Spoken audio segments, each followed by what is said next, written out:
This video, the name our Lord Jesus Christ. Good evening po. Peace be with you, the name our Lord Jesus Christ. Our topic for tonight, who is the redeemed the blood of our Lord Jesus Christ. Our topic for tonight. Who is this the redeemed the blood of our Lord Jesus Christ? In Tagalog, sino ang tinubos ng dugo ng ating Panginoong Yesus? In Tagalog. Because the false prophet said they is the only redeemed the blood of our Lord Jesus Christ. Said the false prophet. Then the church said the false prophet using the verse, the Act 20:28, and then use the name of God. Use the name of God, they only to redeem the blood of our Lord Jesus Christ. Yun, is a false prophet against the doctrine from our Lord Jesus Christ. But our Lord Jesus Christ, the doctrine, makes the disciple all nation. All nation can to redeem the blood of our Lord Jesus Christ. Not only here in the Philippines. Ganun po. Kasi meron pong propeta na nagsabi na ginagamit yung verse na Gawa 20:28 at ginagamit yung pangalan ng Diyos na sila daw yung tinubos. O sila lang daw hindi sila papayag na kami lang ang tinubos, sabi ng bulang propeta. O yun, bulang propeta yun. Laban po sa aral ng Diyos yun, yung kayo lang ang tinubos. Kasi yung pantubos para sa sanlibutan, ganun po. Laban po sa aral ng Panginoong Yesus yun.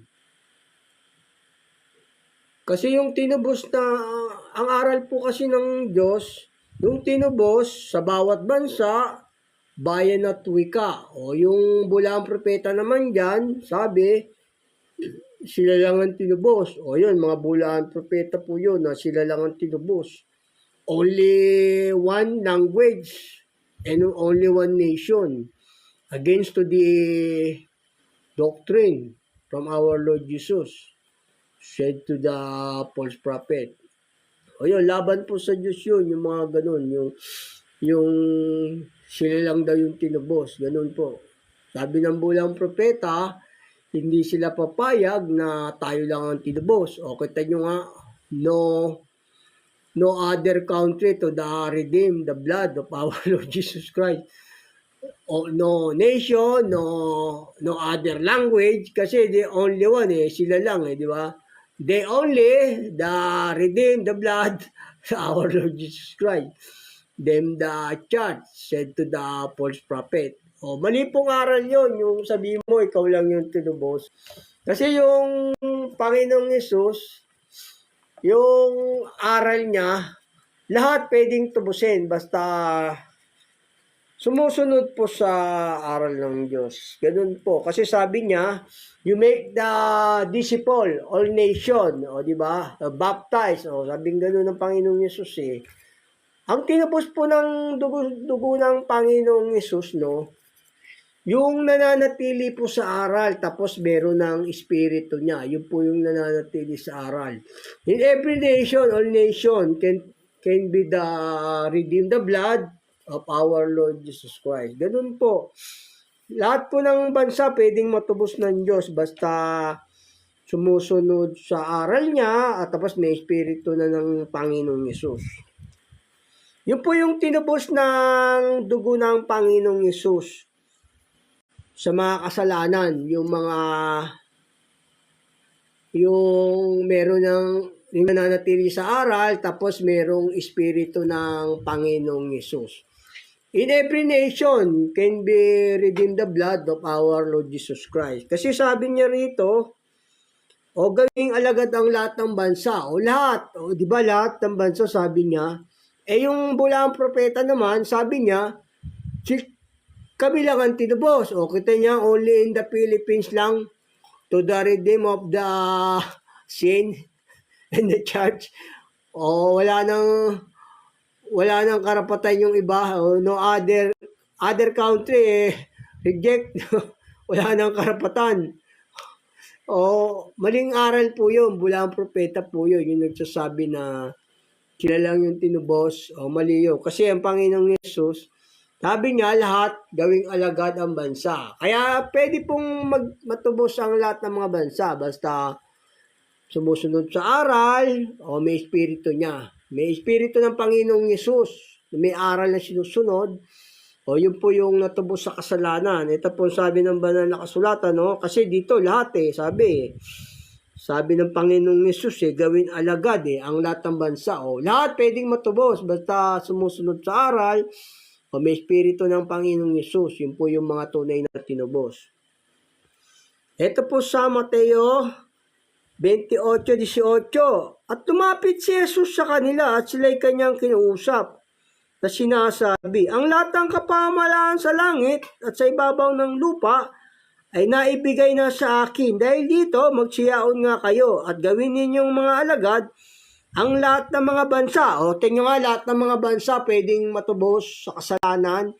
Yung bulang propeta dyan, sabi, kami lang ang tinubos. O, tinawag sa pangalan nila yung church nila. O, iglesia kami ng Diyos, iglesia ni Kristo. Sila lang daw yung tinubos. O, kita nyo, mali pong aral yun.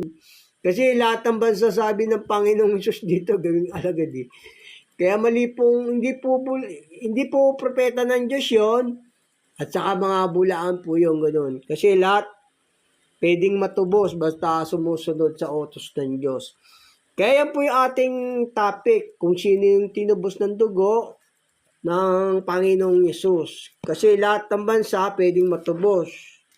Sabi ng Panginoong Yesus. Ito pong sabi sa ito rin pong sabi sa Apokalipsis. Yung tinubos sa bawat bansa, bayan at wika. Kasi may nagsasabing bulang propeta na sila lang ang tinubos. Only one language and only one nation. Wala nang karapatan po yung iba.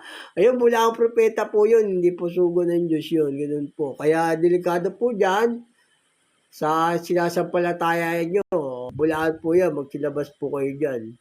Pag wala kayo espiritu ng Panginoong Hesus, hindi kayo tinubos. Ganun po. Ang mga tinubos, yung may espiritu na ng Panginoong Hesus. Ito po yung tinubos, no?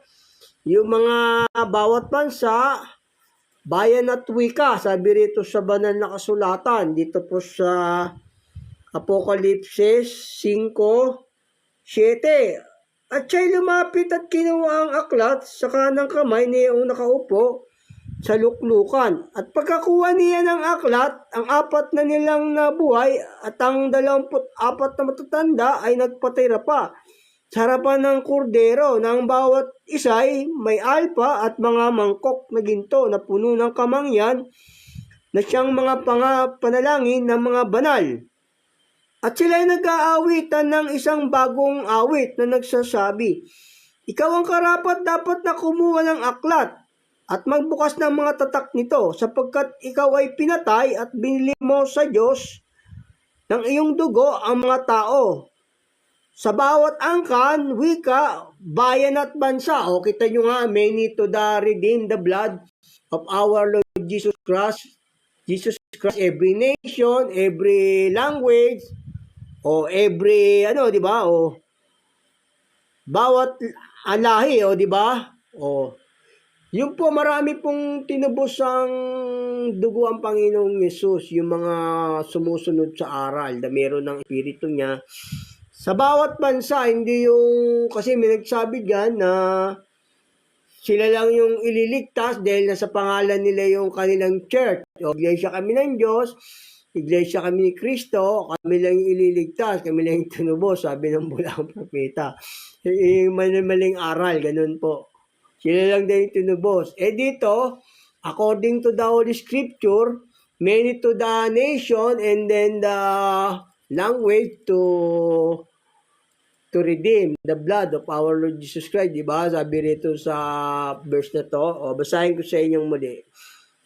At sila'y nag-aawitan ng isang bagong awit na nagsasabi, ikaw ang karapat dapat na kumuha ng aklat at magbukas ng mga tatak nito sapagkat ikaw ay pinatay at binili mo sa Diyos ng iyong dugo ang mga tao sa bawat angkan at wika at bayan at bansa at sila'y iyong ginawang karian at mga saserdote sa aming Diyos at sila'y nagahari sa ibabaw ng lupa. O yun o, every nation. Maraming tinubos ng dugo yung Panginoong Yesus sa kasalanan. Maraming siyang tinubos sa kasalanan, yung mga sumusunod po sa utos ng Diyos.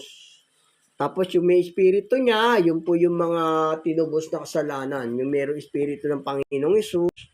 O sila po yung tinubos, tayo po yung tinubos sa Panginoong dugo ng Panginoong Yesus. Kung meron tayong kanyang utos at meron tayo ng kanyang espiritu. Hindi yung isang bansa lang, hindi yung isang wika lang. Kasi may nagsabi dyan sila lang yung tinubos. O yung false prophet po yun, bula ang propeta yun. Basta gumagawa ng katwiran ng Diyos, make the righteousness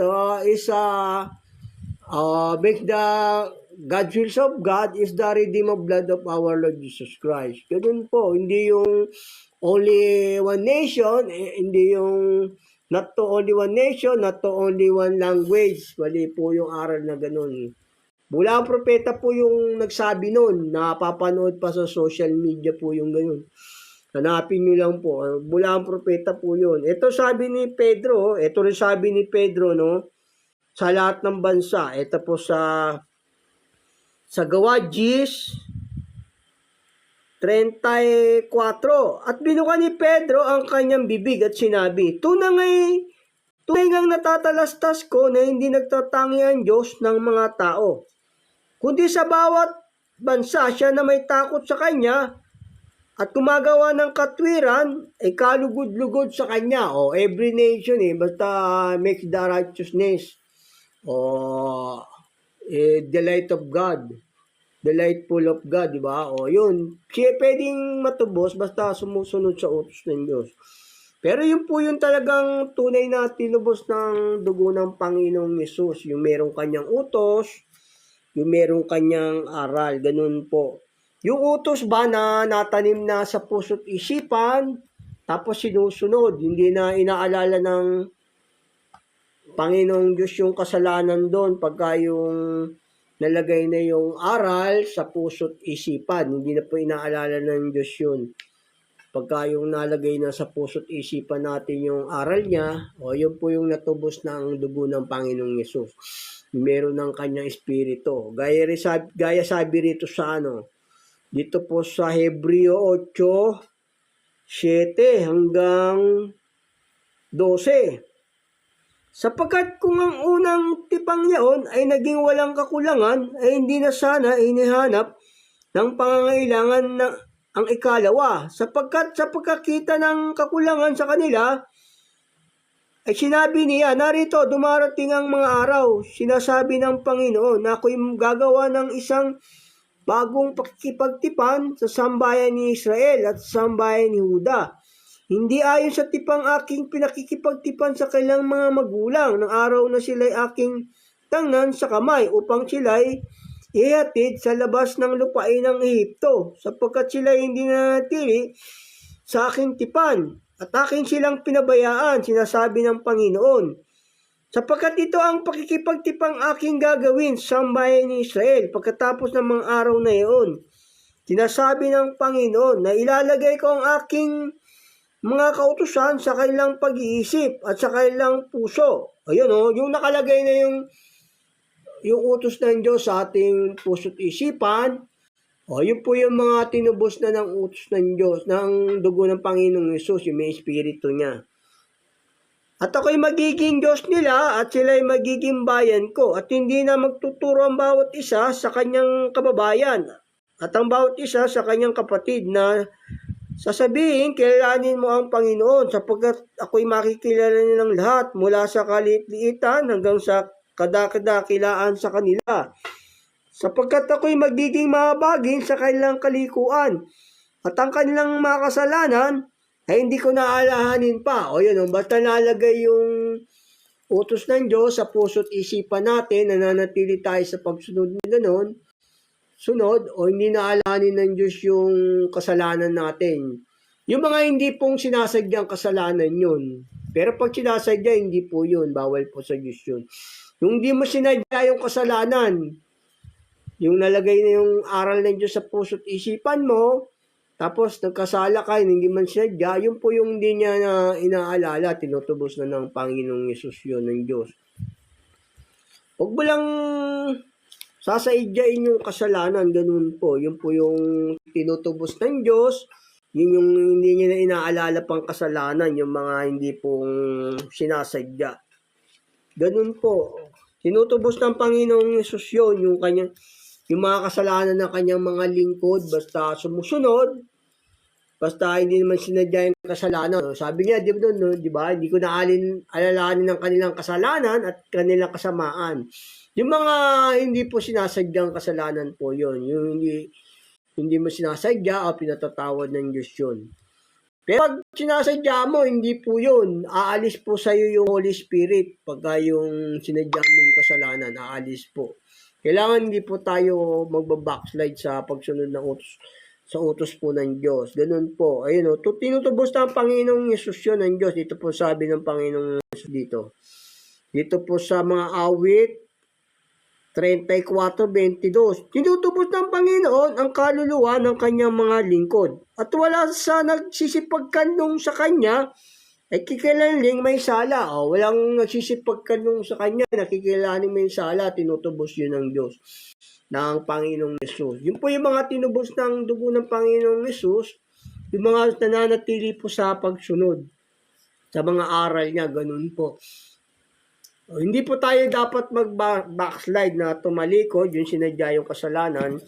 Kasi pagka sinadya mo yung kasalanan, aalis sa iyo yung Holy Spirit nun. Ganun po aalis.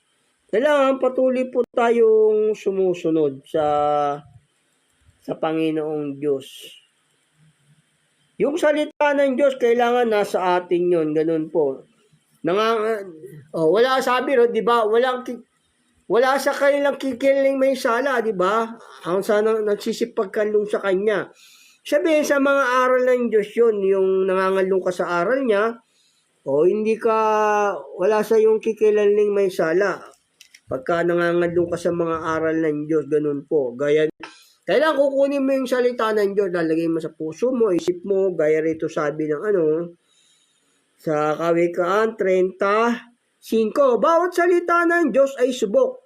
Siya'y kalasag sa kanila na nangangalong sa Kanya. Yun, nangangalong ka sa aral. Yun po yung may aral ka niya, may utos. Yun, ikaw yung natubos ng dugo ng Panginoong Yesus. May espiritu ka na ng Diyos yun. Pagka meron kanyang aral na sinusunod, may espiritu kanya, bibigyan kanya ng espiritu. Sabi niya kunin niyo ang tabak ng Diyos sa makatwid ang kanyang salita. Yun. Basta meron ka salita ng Diyos, nangangalong ka sa kanyang mga salita at aral, may espiritu ka ng Diyos noon, ng Panginoong Yesus. Ikaw yung tinubos sa mga kasalanan, ganun po. Wala ka ng hatol sa Panginoong Yesus noon, ganun po. Kailangan magpa-baptize ka para kailangan sumunod kasi patay ang pananampalataya na walang kalakip na gawa. Kailangan may gawa po. Wala ka ng hatol sa Diyos pagka yung lumalakad ka sa utos, sa mga aral niya, tinutubos na ng Panginoong Yesus yung kasalanan natin. Pag lumalakad tayo sa aral, tapos nagkasala tayo, hindi natin sinadya, tinutubos niya yun. Wala nang hatol sa kanya pagka sumusunod ka sa aral niya. Ito po sabi ng banal na kasulatan dito. Sa Roma 8:1, ngayon wala nang anumang hatol sa mga na kay Kristo Jesus. Sapagkat ang kautusan ng Espiritu ng buhay na kay Kristo Jesus ay pinalaya ako sa kautusan ng kasalanan at kamatayan. Pag sumusunod ka sa utos, pinalaya ka na sa mga kasalanan nun. Ganun po. Pinalaya ka na sa kautusan ng kasalanan at kamatayan, ba't sumusunod ka? Wala ka ng hatol sa Diyos nun. Kaya sabi nga, di ba, where the Spirit of the Lord, there's a freedom. Basta nasa yung Espiritu ng Diyos, o pinalaya ka na ng Diyos nun sa kasalanan, wala ka ng hatol nun. Sila yung mga tinubos ng dugo ng Panginoong Yesus. Basta may Espiritu tayo ng Panginoong Yesus, tinubos na tayo sa kasalanan nun. Ganun po. Kailangan nandun yung, kaya sabi, where the Spirit of the Lord, there's a freedom. O kung saan naroon ng Espiritu ng Panginoon, doon ay may kalayaan. O sila yung mga tinubos, yung mga may Espiritu ng Panginoong Yesus. Kung ang Yesus mo tao, o hindi ka pa tinubos, kasi yung tao hindi pwede makapag-distribute, makapag-provide ng Espiritu.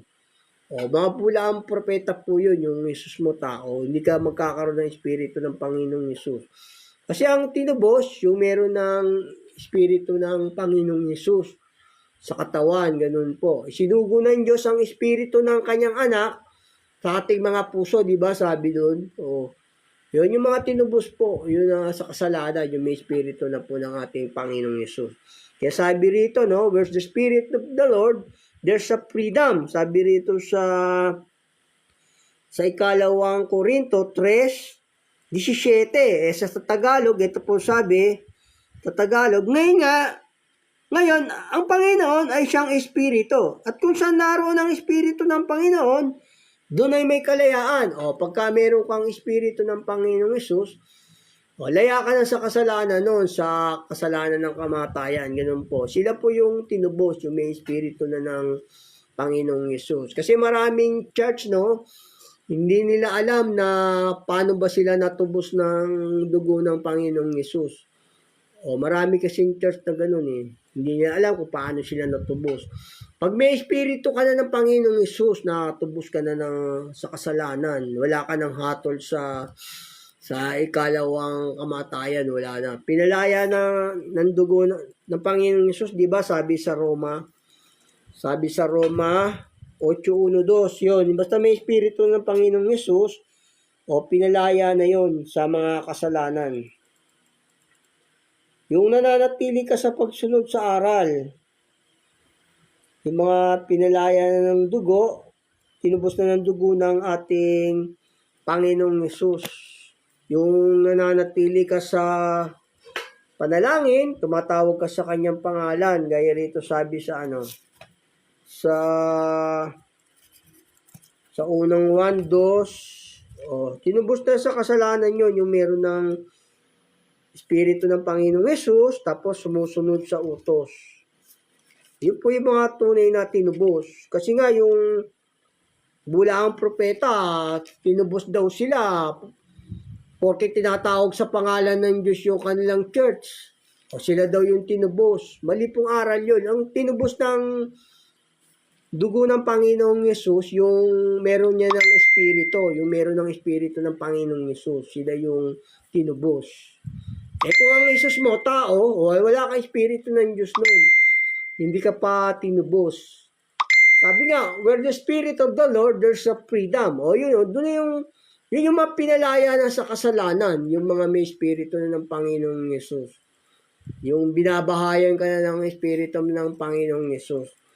Ikaw yung natubos sa kasalanan. Kasi, ang akala kasi ng ibang propeta, tinawag yung kanilang church sa pangalan ng Diyos, sila na raw yung tinubos. Binabasa nila yung Gawa 20:28, sila na raw yung tinubos. Mali po yun. Sabi nga ng Diyos hindi ang bawat nagsasabi sa akin, Panginoon, Panginoon, papasok sa kaharian ng langit. Kundi ang gumaganap ng kalooban ng aking Ama na nasa langit. Yun yung mga tinubos na. Yung gumagawa ng kalooban ng Diyos. Yung may Espiritu ng Panginoong Yesus. Ganun po. Kasi mga bulaang propeta po yung nagsasabi na tinawag yung church mo na sa pangalan ng Diyos. Tapos, ginamit nyo yung pangalan ng Diyos, ikay na yung tinubos. Mali po yun. Mali pong aral yun. Ang tinubos, yung nananatili po sa pagsunod sa aral, tapos may Espiritu ng Panginoong Yesus. Yun po yung tinubos. Kaya sabi rito ng Panginoong Diyos dito. Sa may Jeremias 7:4. Huwag kayo magsipaniwala sa mga kabulaan ng salita na nagsasabi, ang templo ng Panginoon, ang templo ng Panginoon, ang templo ng Panginoon ay ang mga ito. Ayun, huwag mo sabihin, iglesia kayo ng Diyos, iglesia kayo ni Kristo, kayong tinubos. Mali pong aral yun, mali po sa Diyos yun. Hindi ang bawat nagsabi sa akin, Panginoon, Panginoon, ay papasok sa rean ng langit. Kundi ang gumaganap ng kalooban ng aking Ama na nasa langit. O yung mga tinubos, yung mga gumaganap ng kalooban, yung nanatili sa pagsunod, tapos may espiritu ng ating Panginoong Yesus. Yun po yung tinubos ng kasalanan. Pero sa mga, lahat po yun ng bansa, basta gumagawa ng kanyang katwiran, ng sumusunod sa aral. Gaya sabi ni Pedro, di ba? Sa gawa, ganun po. Ito yung, kailangan tumatawag tayo sa sinubos na daw sila doon. Maling aral po yun eh. Yung katunayan na hindi po sugo ng Diyos yun, at saka hindi po tunay na church yun. Kasi mali po yung aral. Ganun. Pag mali aral, hindi po sugo ng Diyos yun. Saka hindi yung church ng Diyos. Ganun po. Basta tumatawag sa pangalan ng Diyos, tinubos po yun. Kaya sinusulatan ko ang munti kong mga anak, sapagkat pinatawad na sa inyo ang inyong makasalanan dahil sa kanyang pangalan. O yun, sa buong sanlibutan tumatawag sa kanyang pangalan, basta gumagawa ng katwiran, tinubos po yun. Yung nananatili po sa aral at may espiritu ng ating Panginoong Yesus, sila po yung mga tinubos sa kasalanan, ganun po. Yung may espiritu niya na. Yung espiritu ng Panginoong Yesus, sinugo sa puso, sila po yung mga tinubos na po sa kasalanan. Ito po sabi ng banal na kasulatan dito. Sa Galatia 4:6. Sapagkat tayo mga anak ng Diyos, ang espiritu ng kanyang anak ay sinugo sa ating mga puso na sumisigaw, Aba, Ama. Ayun, yung sinugo yung espiritu sa puso natin. Yun po yung mga tinubos. Yung may espiritu na ng Panginoong Yesus po. Kailangan na bautismoan tayo. Ganun po, na-baptize tayo. So, kasi yung pananampalataya po may gawa. May gawa po yung pananampalataya. Nagpapabaptize po tayo. Yun po yung, para pag nagpabaptize ka kasi, patay na sa kasalanan yung mga nagpabaptize na. Kaya lalakad ka na sa panibagong buhay. Kailan magpabaptize para mamatay sa kasalanan yung katawang salarin, huwag na tayo maalipin ng kasalanan. Yun po yung binibigyan ng Espiritu ng Diyos. Yung sumusunod sa aral, nagpapabaptize, o ganun po. Kailan magpabaptize po? Gaya sabi rito, no? Sa may Roma 6:1, ano nga ang ating sasabihin? Magpapatuloy baga tayo sa pagkakasala upang ang biyaya ay makapanagana? Huwag nawang mangyari, tayo mga patay na sa pagkakasala. Paano nga tayo mga bubuhay pa riyan? O hindi pa ninyo nalalaman na tayong lahat na nangabautisman kay Kristo Jesus, nangabautisman sa kanyang kamatayan. Tayo ngayon nangalibing, nakalakip niya sa pamagitan ng bautismo sa kamatayan, na kung paano si Kristo ay nabuhay na muli sa mga patay sa pamagitan ng kalwalhatian ng Ama, gayon din naman tayo ay makalalakad sa panibagong buhay. O yun, lumalakad ka na sa mga aral ng Diyos, sa turo niya, sa Espiritu. Ayun, kailangan magpabaptize para sa utos, o hindi pa kayo natubos sa kasalanan. Wala pa kayong Espiritu ng Panginoong Yesus. Ganun po. Hindi pa kayo natubos. Yung mga natubos, yung tumatalima sa puso sa mga aral, tapos may Espiritu na po ng ating Panginoong Yesus. Ganun po. Ito sabi ng banal na kasulatan dito naman, sa Roma 8:9, Datapot kayo wala sa laman, kundi na sa Espiritu. Kung gayoy, tumitira sa inyo ang Espiritu ng Diyos. Ayun, yung tumitira, Espiritu ng Diyos. Sinong Diyos? Tatapat kung sino may walang Espiritu ni Kristo, siya hindi sa kanya. Ayun, dapat tumitira sa inyo yung Espiritu ng Panginoong Yesus para malaman ninyo na tinubos na kayo sa kasalanan. At kung si Kristo ay nasa inyo, ang katawan ay patay dahil sa kasalanan. Datapot ang Espiritu ay buhay dahil sa katwiran. O, yung mga tinubos, yung tumitira na yung Espiritu ng Panginoong Yesus sa tao, sa puso, ganun po. Yung mga tunay na tinubos.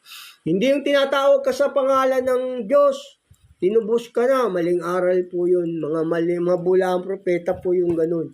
Yung may Espiritu ng Panginoong Yesus, tapos tinatalima yung aral sa puso, o yun po yung tinubos, yung may aral na ng Diyos na tinatalima, may Espiritu ng Panginoong Yesus, sila po. Pero kailangan hindi po tayo aalis dun sa mga aral na tinuro ng ating Diyos. Para patuloy para maligtas po tayo at saka hindi po lalayo yung Espiritu sa atin. Ganun. Kasi pagka yung sumuway ka sa utos ng Diyos, yung Holy Spirit ng Diyos, aalis din po yun sa puso natin, aalis din po yung guide nun. Gaya nito sa mga Israelita, nung kapanahunan ni Moises, sinusubaybayan sila ng Holy Spirit, nung sumuway sila, umalis yung Holy Spirit sa kanila, kasi sumuway sila. Kailangan hindi po kayo susuway sa utos ng Diyos para manatili yung Holy Spirit sa atin at manatili tayong tinubos sa kasalanan. Ganun po. Kaya sabi nga ng Diyos, ang magtitiis hanggang sa wakas, siya maliligtas. Ang aking lingkod na matuwid, mabubuhay sa pananampalataya. Ngunit kung siya'y tumalikod, hindi kalulugdan ng aking kaluluwa. Sabi ng Diyos, di ba, sa Hebreo. Yun, kailangan hindi po tayo aalis sa mga aral ng Diyos sa pagsunod sa utos. Para manatili yung Holy Spirit sa atin, ganun po. Kasi pagka hindi tayo nanatili sa aral, aalis po yung Holy Spirit sa atin, alayas po yun. Kaya nga sabi sa banal na kasulatan, di ba? Subukin ninyo ang inyong sarili kung kayo nasa pananampalataya pa. Hindi niyo ba nalalaman na si Jesucristo ay nasa inyo? Maliban na lang kung kayo mga itinakwil na. Pwedeng itakwil ng Diyos pagka sumuway sa utos niya. Gaya ito sa mga Israelite, ginagabayan sila ng Holy Spirit nang sumuway sila, lumayo yung Diyos sa kanila, yung Holy Spirit. Ito po sa sa may bilang 14:39. At sinaysay ni Moises ang mga salitang ito sa lahat ng mga anak ni Israel. At ang bayan ay tumaghoy na mainam, at sila'y bumangong maaga sa kinaumagahan. At umakyat sila sa taluktok ng bundok na sinasabi, narito kami at kami ay aakyat sa dakong ipinangako ng Panginoon, sapagkat kami ay nagkasala. Sumuway sila sa utos ng Diyos dito, nagkasala sila At sinabi ni Moises, bakit sinalangsang ninyo ngayon ang utos ng Panginoon? Sa bagay ay hindi ninyo ikasusulong. Huwag kayong umakyat, sapagkat ang Panginoon ay wala sa gitna ninyo, upang huwag kayong masaktan sa harap ng inyong mga kaaway. Umaalis din yung Diyos sa tao pagka yung sumusuway sa utos. Ganun po. Hindi pwedeng sumuway ang tao sa utos. Yung tatalikod ka, magbabacklead ka. Kailangan patuloy sa pagsunod para yung Diyos hindi umalis, hindi lumayo sa atin. Ganun po. Kung nagkasala ka naman na hindi mo sinadya, tinutubos naman yun ng Panginoong Yesus. May tagapamagitan tayo sa Ama, si Jesucristo, walang kasalanan. Ganun po. Kailangan hindi po tayo susuway sa utos ng Diyos para manatili po yung Holy Spirit sa ating puso. Kita nyo to, yung mga Israelite, di ba, sumuway. Tapos meron isang propeta, sumuway din. Kinain ng leon. Ito naman po si Samuel. Sumuway din sa utos ng Diyos. Lumayo yung Holy Spirit din sa kanya.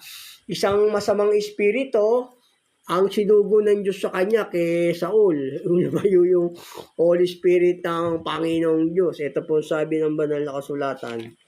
Dito sa unang Samuel 15:26. At sinabi ni Samuel kay Saul, hindi ako babalik na kasama mo sapagkat itinakwil ang salita ng Panginoon at itinakwil ka ng Panginoon upang wag ka nang maghari sa Israel. O no, pag tinakwil mo yung utos ng Diyos, yung alam na alam mo na sinuway mo, itatakwil ka niya. Kaya sabi niya rin kay Haring Solomon, no, kilalanin mo ang Panginoon mo, di ba? Kaya sabi niya kay Solomon, o yung hanapin siya, masusumpungan mo siya.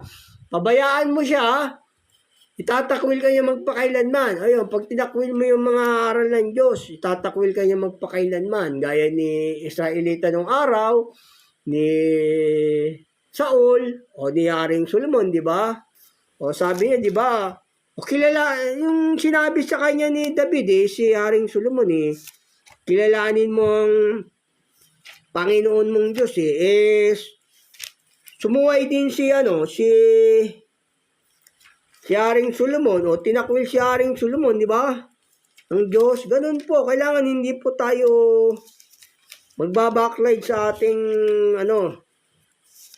sa aral ng Panginoong Diyos. Ito po si Haring Solomon, o hindi nagpatuloy ng pagsunod, o tinakwil din siya ng Diyos. Ito po sabi sa banal na kasulatan dito. Kailangan para manatili po yung Holy Spirit ng Diyos, kailangan tumatalima tayo sa aral, tapos para yung Espiritu ng Panginoong Hesus, hindi po umalis sa ating mga puso. Ganun po. Ito si Haring Solomon, sumuway din. Tinakwil din ng Diyos, di ba? O sabi rito nung kanya ni Haring David, dito po sa ikalawang kronika